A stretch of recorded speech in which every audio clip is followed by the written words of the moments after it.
Welcome back in. We're talking health headlines. You may have recently seen ads for apple cider vinegar gummies. Is it all hype, or is there some truth that this has some healthful benefits to you? Here to separate fact from fiction is our diet nutrition expert, Dr. Beth Kitchen from UAB. She joins us by FaceTime. Good to see you this morning. Good morning, Mike. It's not the first time you have talked about apple cider vinegar and cited some research on it, the benefits, the health benefits. But we're hearing a lot of these claims lately, haven't we?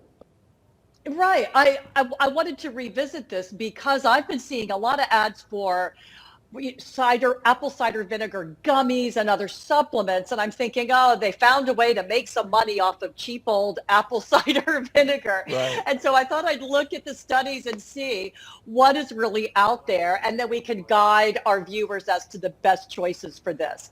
So why don't we start with the studies, Let's right? do that, yeah. All right. So when you look at the studies, Mike, they've all been done with actual apple cider vinegar, the stuff you can get in the store.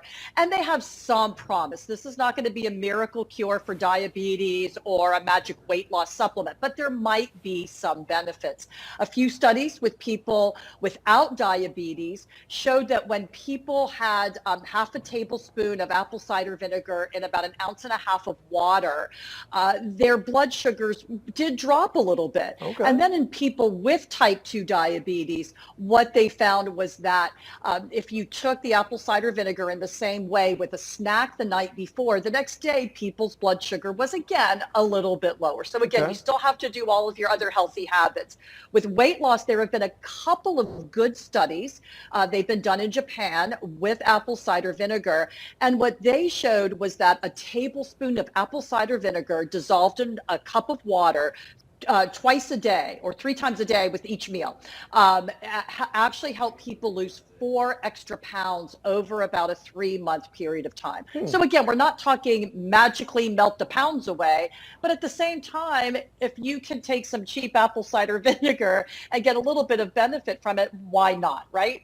Yeah, and I would definitely want it diluted. Mickey drinks his straight, by the way. I don't recommend that. I don't recommend that. But that is different. You're talking about buying something that you can buy in a bottle. The ingredients are listed right there. That is different from supplements. So what about supplements? Right.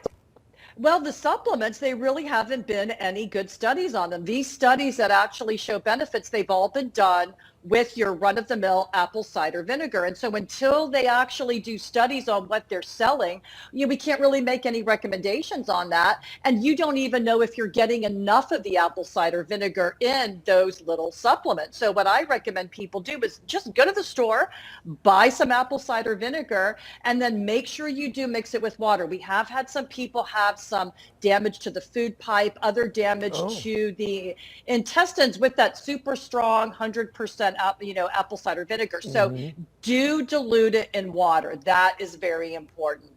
Mickey may just have an extra strong, food pipe there, something we would expect from Mickey, right? Well, it has been said I have an iron stomach. He has an iron esophagus. You too. I know you do too. But for us mere mortals, I would suggest that you dissolve it in water because we don't want to have you damage any of that. Take the right dose. Again, it's going to be half a tablespoon to a tablespoon of apple cider vinegar in at least a couple ounces of water, maybe in a whole cup of water for people. So just be really careful about that. It can, be careful because it also can, destroy the tooth enamel. So we don't want that. So that's why you need to dilute it. And then also, again, look for, you could get inexpensive apple cider vinegar. Some of them have what's called the mother in them. You'll see that stringy clump of it's yeast and bacteria. That's good. It's safe. It is good. Okay. And that's a little bit more expensive. Is that necessary? Do you need it? Probably not. So again, if you want to supplement with apple cider vinegar, not a bad idea.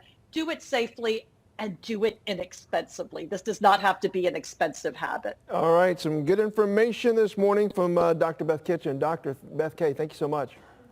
Thank you, Mike.